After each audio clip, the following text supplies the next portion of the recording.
오늘 본문은 여러분들 익숙한 말씀이에요. 굉장히 많이 읽어본 말씀이에요. 그렇죠? 오늘 본문을 살피기 전에 바울이 고린도 교회에 편지를 쓰는 이유를 잘 알고 있어야 됩니다. 이 바울이 고린도에 편지를 쓴 이유는 오늘 읽지 않았지만 본문 앞에 보면은 앞서 바울이 이야기하는 게 있는데 그 내용 중에 근로의 집사람들이 이 바울에게 먼저 편지를 보냈어요. 그에 대한 응답으로 바울이 이제 편지를 써서 보내고 있는 겁니다. 근로의 집사람들이 바울에게 전한 내용은 기쁜 소식은 아니었던 것 같습니다. 바울이 사역했을 때보다 오히려 교회가 어려움에 빠졌다는 소식을 지금 전하고 있는 거예요. 그러니까 이제 근로의 집사람들이 고린도 교회에 있는데 걱정이 돼서 바울에게 편지 쓴 거예요. 지금 우리한테 이런 문제가 있습니다. 오늘 본문 이전의 내용을 보면은 아마 이 고린도 교회는 어떤 문제가 있었냐면 파벌이 생긴 것 같습니다. 뭔가 이렇게 교회 안에 뭔가 이게 파벌이 생겼어요. 어떤 이들은 내용을 보니까 이렇습니다. 어떤 이들은 게바의 편에, 이 게바는 이 베드로를 얘기하는 겁니다. 어떤 이들은 바울의 편에, 어떤 이들은 아볼로 편에 있다고 하면서 이 교회 안에서 이런 구별이 생겨난 것을 이 교회를 좀 어렵게 복잡하게 만들게 되었던 모양인 것 같습니다. 이에 대해서 바울은 13절 말씀에 보면은 굉장히 단호하게 이거에 대처하고 있어요. 뭐냐면 그리스도께서 갈라지셨습니까? 바울이 여러분을 위하여 십자가에 달리기도 했습니까? 또는 여러분이 바울의 이름으로 세례를 받았습니까? 이렇게 얘기하고 있어요. 바울은 이 예상치 못한 교회의 분열의 굉장히 원칙적인 방법을 이야기하고 있습니다. 간단히 이야기하면 여러분, 교회는 절대로 분열되면 안 된다는 것으로 이해할 수 있습니다. 그런데 이 바울이 이야기하는 뉘앙스는 뭐냐면 어쩔 수 없이 교회는 사람들이 모이면 그 모임 안에는 뭐가 생기냐면 리더십이 생겨요. 반드시 그것을 끌고 나갈 리더가 생기는 거예요. 그런 사람들이 존재합니다. 근데 이 모든 리더십은 결국엔 뭐냐면 예수 그리스도의 하나로 귀결된다는 거예요. 리더는 생길 수 있어요. 그렇지만 예수님을 넘어설 수 없다는 게 바울이 하고 싶은 얘기예요. 여러분, 세상은 어느 조직이든 파벌이라는 것이 있기 마련입니다. 이것을 건강한 이해관계를 만들면 매우 좋은 상생을 할 수가 있습니다. 저희 교회에는 파벌이 있을까요? 없을까요? 없어요? 확실해요? 목사님 파 뭐 이런 거 없나? 장로님 파 이런 거 없어요? 아직 뭐 그렇지만 그래도 여러분들 약간 좀 조금 끌리는 사람은 있죠. 이렇게 얘기를 해도 이 사람하고는 더 얘기가 잘 통하고. 어쩔 수 없어요. 사람은 다 그래요. 누구나 다 그럴 수 있다는 겁니다. 제가 그게 나쁘다는 건 아니에요. 여러분, 사실 여러분들 교회가 교단이나 교파로 나눠지는 이유도 어찌 보면 서로가 다른 생각이 있어서 그래요. 그렇지만 그들이 가는 방향은 똑같죠. 어느 정도 여러분들 통하는 사람이 있고 어느 정도 끌리는 사람은 있기 마련입니다. 여러분, 바울이 지적하는 것은 뭐냐면 이 리더십들이 예수를 앞서가는 것을 경계하라는 의미에서 오늘 말씀을 전하고 있습니다. 우리들이 경험하는 삶은 다양한 의견과 서로 다른 생각들로 가득 찬 공동체를 경험합니다. 다 똑같이 생각하나요? 달라요. 우리는 생각하는 게 다 다릅니다. 이건 잘못된 것이 아니라 자연스러운 것이고 당연히 우리들은 다른 생각을 지니고 살아갈 수밖에 없습니다. 만약 모두가 똑같은 생각과 취향을 가진다면 이건 생각만 해도 끔찍합니다. 그렇죠? 다 좋아해. 그럼 안 되죠. 저는 저희 집이 어디냐면 버클리예요. 이 버클리를 저는 가끔 이렇게 자주 산책을 합니다. 굉장히 저는 인조이하는 게 뭐냐면 집이 똑같은 집이 하나도 없어요. 하나씩 볼 때마다 야, 어떻게 저렇게 졌을까? 그러면서 집 구경을 하고 시간 가는지 모를 때가 있습니다. 제가 예전에 여기 이사 오기 전에는 센트럴 밸리에 있는 그 프레즈노에 살았는데 거기에 집은 대부분 뭐냐면 스탬프 하우스예요. 스탬프 하우스가 뭔지 아세요? 설계한 건 똑같아. 이 도장 찍어대듯이 그냥 집을 갖다가 그냥 꽝꽝꽝꽝 찍어서 갔어요. 그러니까 동네가 가끔 뭐냐면 길을 잃어버려요. 여기가 내 집인가? 여기가 내 동네인가? 할 정도로 특징이라는 게 없어요. 근데 그런 것보다 약간 개성 있는 게 너무 좋아요. 전 개인적인 성향이 그런 것 같아요. 여러분들, 우리가 근데 여러분들 이런 걸 가지고 서로 다른 것에 대해서 혹은 뭔가 이렇게 다른 것에 대한 매력을 느낄 수 있는 것처럼 우리는 여러분들 서로가 생각이 다른 것도 어떻게 보면 굉장한 매력을 느낄 수 있는 겁니다. 이런 가운데 우리들 노력할 건 뭐냐면 다양성을 인정하면서도 뭘 꿈꾸냐면 일치를 꿈꾸는 거예요. 생각은 다르지만 우리는 어떤 방향이에요? 하나의 방향으로 갈 수 있게끔 노력을 해야 된다는 거예요.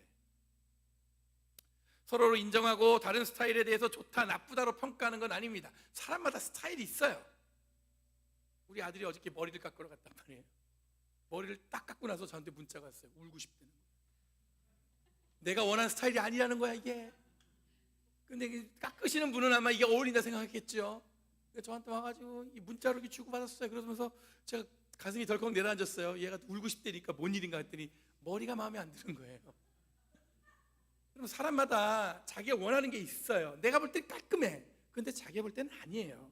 근데 여러분 그런 가운데서 우리는 뭘 하는 거냐면 그건 틀렸다 나쁘다 그게 아니라 서로를 인정해 주는 것을 우리가 노력하는 것이 필요하다는 겁니다. 서로 다름에도 일치를 노력하는 것이 우리들이 기대해야 할 공동체의 모습입니다. 근데 대부분 이런 일치가 실패하는 이유가 뭔지 아세요? 다른 어느 누구보다도 자신이 더 뛰어나다는 생각을 할 때 그렇습니다. 나는 이거보다 이 사람들보다 내가 더 뛰어나 이런 생각을 가지면 어떠냐면 일치가 깨지는 거예요. 때로는 여러분들 다른 것에 대해서 무시합니다. 왜냐하면 내가 갖고 있는 생각이 더 좋다고 생각하니까. 이에 대해서 바울은 뭐라고 얘기하냐면 멸망하는 자들이 꿈꾸는 것이라고 이야기하고 있습니다. 갈등이 심해서 고린도 교회에 어려움이 생겼다는 편지에 바울은 서로 다른 리더십을 가진 사람들이 절대로 예수를 대신할 수 없다는 것을 선언하면서 오늘 본문을 시작하고 있다는 것을 우리 기억하고 오늘 본문을 읽어야 되는 거예요. 그리고 오늘 읽은 본문을 통해서 우리가 기억할 건 뭐냐면 하나님이 우리를 위해서 택하신 것, 그러니까 여러분들 하나님께서 택하신 것이 무엇인지를 좀 확인하고 그것을 위해서 우리가 예수 믿는 사람으로 이 땅을 살아가야 된다는 얘기예요.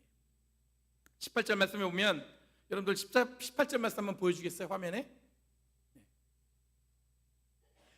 우리 방송팀들이 새로 생겼어요. 그래가지고 적응하기 위해서 제가 자꾸 이게 부르는 거야. 그럼 훈련이 되겠죠. 18절 말씀에 뭐냐면 십자가의 말씀이 멸망하는 자에게, 다 같이 읽어보겠습니다. 시작.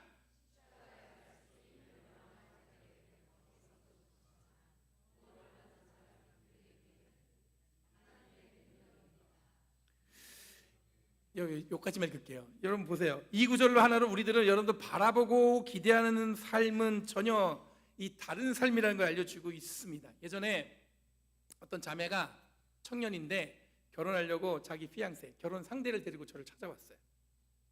이제 그 청년이 자발적으로 찾아온 게 아니라 부모가 만나보려서 저를 온 거예요. 이 자매의 이 부모는 이 딸을 공부하는 이 공부도 잘하고 대학을 졸업하자마자 좋은 직장에 갔단 말이에요. 근데 직장 가자마자 자기가 결혼하겠다고 선언을 한 거야. 남자를 데리고 오겠다. 갑자기 결혼한다니까 이 부모도 약간 놀래기도 하고 그런 의미에서 저한테 상담을 요청했어요. 이 부모들은 보니까 이 딸의 교육에 모든 것을 쏟아넣습니다.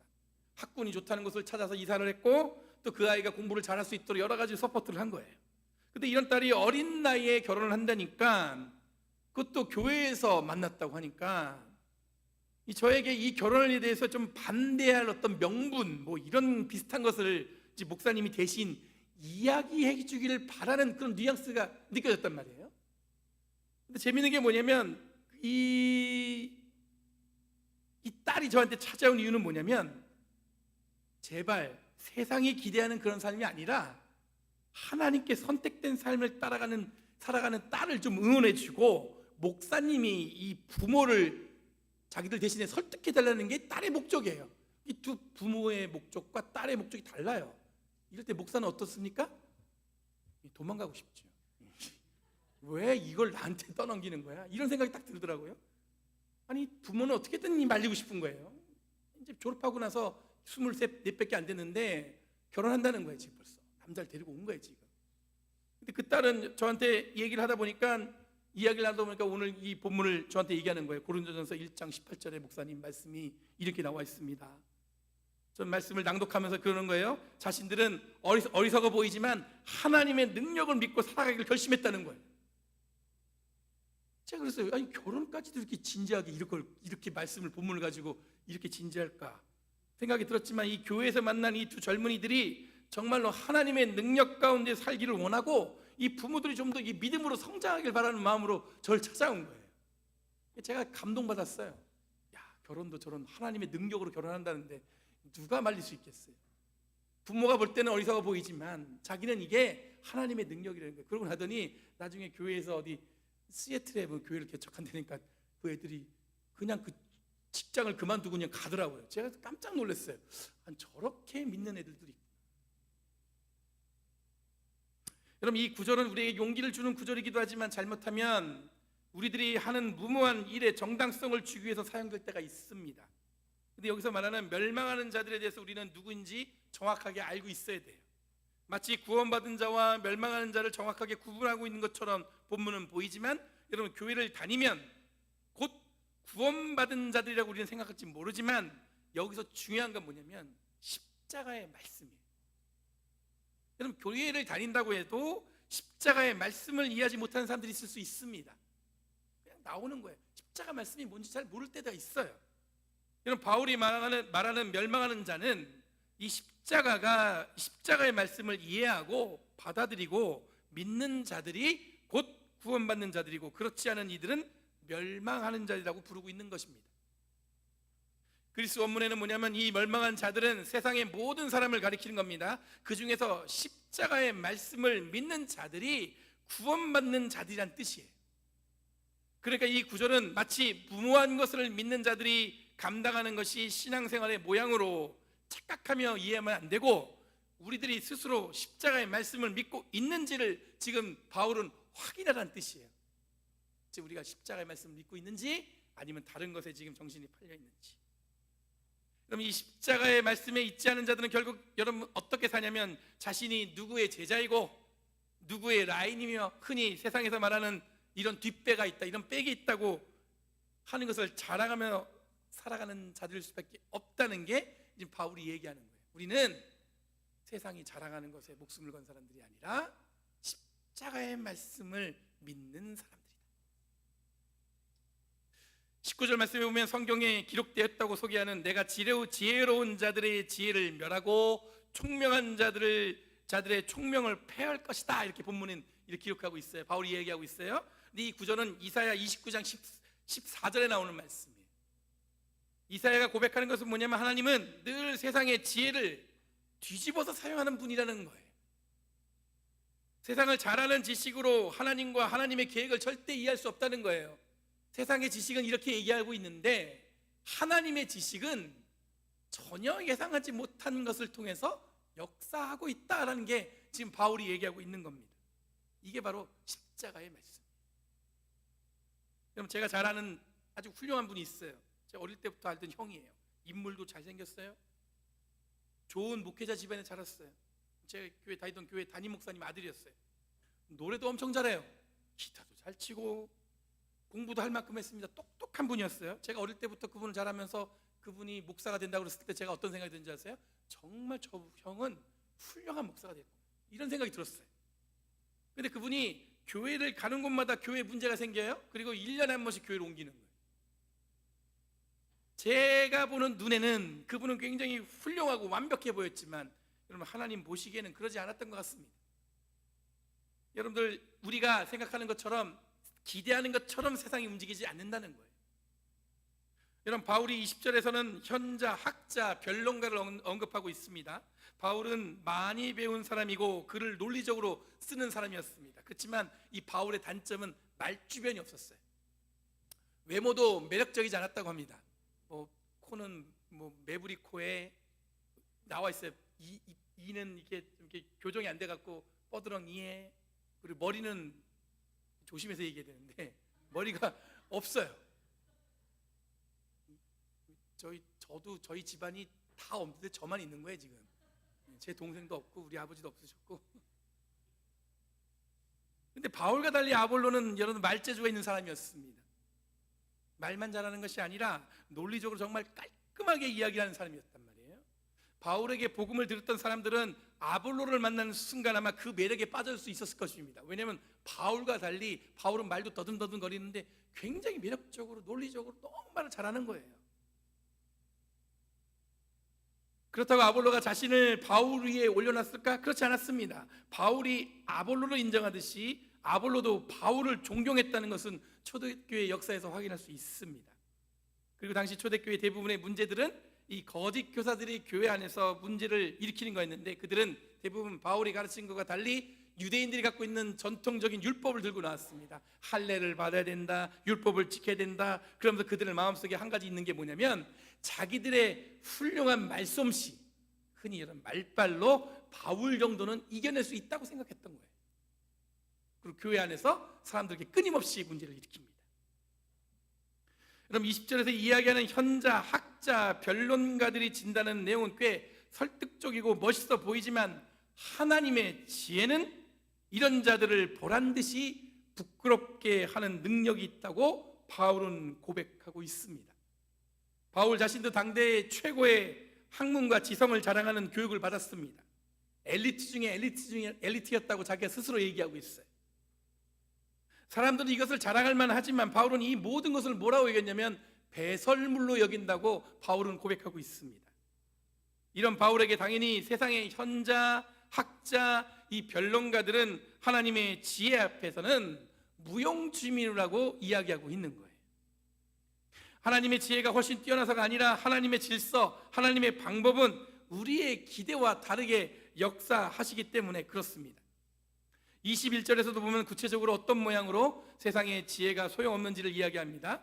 세상의 지혜로는 하나님을 이해할 수 없다고 얘기하고 있어요. 하나님을 이해할 수 없는 정도가 아니라 하나님을 알아가는 것은 세상의 지식으로 가능하지 않다는 것이겠죠. 흔히 우리들이 이야기하는 상식과 다르게 하나님이 역사하신다는 것을 바울은 잘 알고 있었습니다. 오늘 이 자리에 예배하기 위해서 오신 여러분들을 보면 저는 기적이라고 생각합니다. 기적이 대단하다고 생각을 하시겠지만 우리가 이 자리에 모여 있는 것 자체가 큰 기적이에요. 이 시간에 가장 필요한 것들을 할 수 있습니다. 여러분들이 원하는 것 또는 여러분 여유가 있으면 좋은 곳에서 이 시간에 브런치를 먹으면서 굉장히 여유를 즐길 수 있어요. 제가 이 말씀 준비하면서 그럼 나도 한번 아침에 일찍 와서 카페를 나가봐야지 그래서 내가 아침에 카페에서 커피를 딱 시키면서 이 설교 원고를 쭉 읽고 있었어요. 사람들이 미어 터지더라고요. 계속 들어오고 계속 시키고 그래서 주변에 있는 사람들을 봤습니다. 너무 행피해 보여요. 저도 좋더라고요. 막 음악 쫙 나오고 한글로 물 보고 있으니까 옆에 앉아있던 미국 사람이 너 뭐 하는 거냐 물어보더라고요. 왜냐면 영어가 아니니까. 나 여기 교회 목사라고 앞에 보이는. 그래서 설교 준비하고 있다. 그랬더니 그러냐고. 평화가 넘쳐요. 서로에 대한 용납도 커지고 마음도 넓어지고 너무나 좋은 것 같아요. 그 시간에 여러분들 그렇게 시간을 보내면 얼마나 좋아요. 당장 밖에 나가보시면 여러분 컬리지 애비뉴에 좋은 카페와 사람들로 가득 차 있습니다. 다들 나름 의미 있고 한가한 시간에 자신들의 삶을 즐길 수 있습니다. 우리도 그럴 수 있어요. 그런데 우리는 그걸 포기하고 이 자리에 앉아 있습니다. 그리고 하나님께 예배하고 있습니다. 각자 이런 어떤 마음으로 왔는지는 잘 모르지만 우리들은 하나님께 예배하기 위해서 이 자리에 나와 있습니다. 파킹랏도 없어요. 보면 두 분이 오셨는데 먼저 한 분이 오셔요. 어디 가냐면 차 대러 가신 거야. 비가 오는 날에도 여러분들 아이들 유모차에 끌고 옵니다. 그리고 들쳐업고 예배하기 위해서 이 자리에 오는 거예요. 저는 그걸 보면서 뭘 느끼냐? 기적입니다. 세상의 기준으로 보면 참 어리석은 사람들입니다. 왜냐하면 파킹난 넓은 교회 많은데 왜 여기로 오는 거예요? 점심이 엄청난 맛집도 아니에요. 대단하게 맛있어갖고 막 점심 먹으러 내 교회 와야지.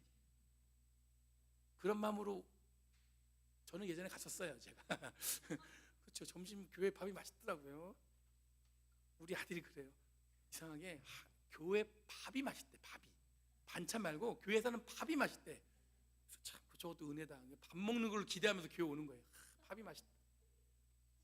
어떤 분들은 한국말을 잘 알아듣지 못하는데도 와요. 남자친구 때문에 아니면 와이프 때문에 무슨 말인지 모르지만 그냥 와요. 이런 걸 우리들은 뭐라고 부르냐면 기적이라고 부릅니다. 세상의 현자, 학자, 변론가들에게는 이상하게 보이는 행위를 하는 게 바로 우리들입니다. 22절, 23절은 구체적으로 바울이 이야기합니다. 유대인들은 기적을 찾고 그리스도인들은 지혜를 찾지만 우리 기독교인들은 십자가에 달리신 예수 그리스도를 전한다고 얘기하고 있어요. 여러분 솔직하게 십자가에 달리신 예수는 유대인들에게 꺼리낌이고 이방 사람들에게는 어리석음이라고 여기지만 우리들은 이것을 하나님의 능력, 하나님의 지혜라고 고백한다는 거예요. 한 가지 사건을 두고 이렇게 관점의 차이가 있습니다. 누군가에겐 꺼리낌이고 누군가에겐 이게 어리석인 건데, 우리는 뭐라고 얘기해요? 하나님의 능력, 하나님의 지혜, 이렇게 얘기하는 거예요. 여러분, 처음에 십자가의 말씀이 하나님의 능력이라는 말씀드렸습니다. 십자가의 말씀을 어떻게 이해에 따라서 우리들이 멸망하는 자들이 될지 구원받는 자가 될지를 정해진다고 말씀드렸어요. 근데 우리에게 주어진 여러 가지 판단의 기준이 있을 것입니다. 다들 나름대로 논리적이고 똑똑한 사람들이에요.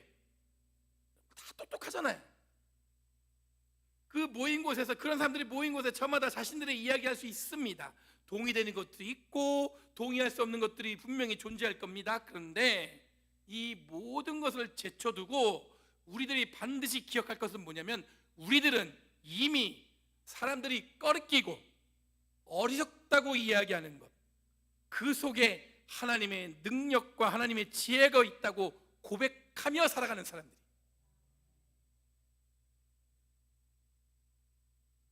우리는 이미 그렇게 살기로 결정한 거예요. 그럼 교회 다녀도 십자가의 말씀을 잘 모를 수 있다고 말씀드렸는데, 예수를 믿는다고 하면서 여전히 자신의 생각을, 세상의 판단을 의지하며 살아가는 것을 경계하라는 것입니다. 바울이 목격한 고린도의 위기는 사람들이 열심이 없어서도 아니고 신앙이 부족해서도 아니었어요. 자신들이 지금 믿는 예수의 성격을 잘 몰라서 일어나는 것입니다. 하나님의 속성에 대한 이해가 부족해서 벌어진 거예요. 여러분, 세상에 빛나는 사람이 예수와 하나님을 넘어서지 못합니다. 아무리 능력이 출중해도 십자가 말씀 앞에서는 무용지물이에요. 하나님이 최고야, 뭐 이런 얘기하는 게 아닙니다. 기독교가 제일 잘났다는 이야기 드리는 게 아니에요. 하나님은 세상이 인정하는 것을 통해서 역사하지 않으시고, 늘 우리의 예상을 벗어난 세상의 지혜를 뒤집는 것을 통해서 역사하신다는 것을 늘 기억하라는 거예요. 십자가, 흉악한 죄인에게 주는 형벌이었습니다. 그런데 지금 우리들은 이 십자가를 자랑합니다. 목걸이도 걸고 다니고 교회는 늘 걸려있고, 우리 십자가를 여러분들 늘 바라보면서 여러분들 예수님이 우리를 구원하셨다는 것을 묵상합니다. 이것만 봐도 우리들은 어떤 역전의 삶을 살아가는지를 보여주고 있습니다. 죄수가 달려 죽은 십자가를 우리는 자랑하는 자들이. 그럼 최고, 최상, 가장 뛰어난 것에 하나님의 진리가 찾아지는 것이 아니라 여전히 부족하고 어려운 곳에서 하나님의 역사가 일어납니다. 이것이 우리들이 기대하는 십자가 말씀이에요. 우리 지금 사순절기 보내고 있어요. 십자가와 예수의 고난을 묵상하는 시간을 알고 있습니다. 그런데 오늘 말씀을 통해 기억할 것은 뭐냐면, 십자가의 말씀을 깊이 묵상하는 저와 여러분이 되는데, 그 십자가의 의미는 뭐냐면, 여전히 사람들은 더 높은 곳을 향해서, 아니 더 능력 있는 것을 향해서 마음이 쏠리겠지만, 더 성공하는 것을 향해서 마음이 가겠지만, 십자가는 우리를 그 너머에 여전히 기대하지 않는 곳에서 역사하시는 하나님의 능력을 묵상하라고 주어진 시간인 줄 믿습니다. 여러분, 하나님은 부족하지만 우리를 분명히 사용할 거예요. 우리를 통해서 큰 일을 해가실 것입니다. 우린 여전히 부족하다고 생각하죠. 우리는 우리가 잘할 거라고 예상하지 못할 수도 있어요. 우리를 보니까 잘할 것 같지가 않아. 지금까지 내가 여기서 10년, 20년 교회 생활, 신앙생활 했는데 우리는 늘 그랬어. 그런 생각이 있을 수 있어요. 세상도 아마 우리들이 이 땅에 교회의 희망과 기적을 일으킬 교회라고 여기지 않을 수 있습니다. 열린 교회, 뭐 저기 오클랜드에 있는 교회, 그 정도로만 알 수도 있을 것 같아요. 그런데 하나님은 보기 좋게 이것을 뒤집으셔서 분명히 우리를 통해서 새로운 역사를 이 땅에 기록할 줄 믿습니다. 저는 그런 기대와 소망을 갖는 저와 여러분이 되길 간절히 바라요. 뭔가 번쩍이고 뭔가 여러분들 볼 때, 눈으로 봤을 때 야, 이렇게 돼야만 될 것 같은 거, 그걸 통해서 역사하시는 게 아니에요. 부족하고 여전히 여러분들 어떻게 보면 내가 뭘 할 수 있을까 의심되어질 때 하나님은 그 사람을 통해서 역사하시는 거예요. 제가 자주 얘기하잖아요. 뭐 이렇게 목사님, 제가 뭘 부탁하면 목사님 전 아직 부족해서요. 딱이에요. 전 다 준비가 됐습니다. 전 다 할 수 있습니다. 조심해야 돼요.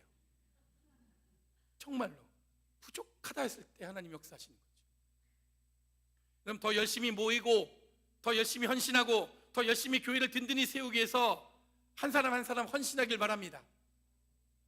누가 하겠지 이러지 마시고 내가 하겠습니다 이런 마음을 가지면 좋겠어요. 어차피 하나님이 부족한 사람들 들어 쓰신다는데 에이 그래 나를 통해서 역사하시겠지 이런 마음을 가지란 얘기예요. 여러분 세상에 교회에 희망이 없다고 할 때 누가 알겠습니까? 여기 열린교회를 통해서 희망 있는 교회를 당당하게 이야기할 수 있는 저와 여러분이 될지 누가 알겠어요? 이 땅에 희망 있는 교회가 어디 있습니까? 아닙니다. 여기 있습니다. 우리가 다니는 열린교회가 있습니다. 이렇게 얘기할 수 있을지 어떻게 알겠어요? 하나님이 역사하십니다. 여러분 십자가의 말씀을 기억하고 무엇이 하나님이 택하신 것인지를 더 잘 기억해서 온전한 그리스도인에서 이 땅을 살아가는 저와 여러분이 되기를 간절히 바랍니다. 하나님이 택하신 것, 완벽한 자를 택한 거 아니에요? 모든 게 준비된 교회를 택한 거 아니에요? 모든 게 여러분들 완벽하게 모든 게 갖춰진 교회를 택한 거 아니에요? 부족하지만 부족한 저를 택하신 것처럼 제가 늘 그렇잖아요. 하나님이 나를 구원하셨다면 이 세상에 구원 못 받을 사람이 없다는 게 제 고백이에요. 하나님은 부족한 자를 통해서 역사하십니다. 그 자를 통해서 그리스도의 은혜를 나누실 거예요. 십자가를 우리의 능력은 바로 거기에 있는 줄 믿습니다. 기도하겠습니다. 걸어가신 주님 감사합니다. 오늘도 변함없이 주님께서 우리에게 말씀을 주셨습니다. 그 말씀을 붙들고 살아가는 저희들 되게 하여 주시옵소서. 세상에 모두가 인정하는 자리가 아니라 하나님께서 어쩌면 세상에 모두가 꺼리고 그것을 어떻게 보면은 부족하다고 여기는 자들에게 보기 좋게 역전하시는 하나님의 능력을 소망하며 살아가는 저희들 되게 하여 주시옵소서. 날마다 주님이 부어주시는 은혜 감사드리며 예수님의 이름으로 기도합니다. 아멘.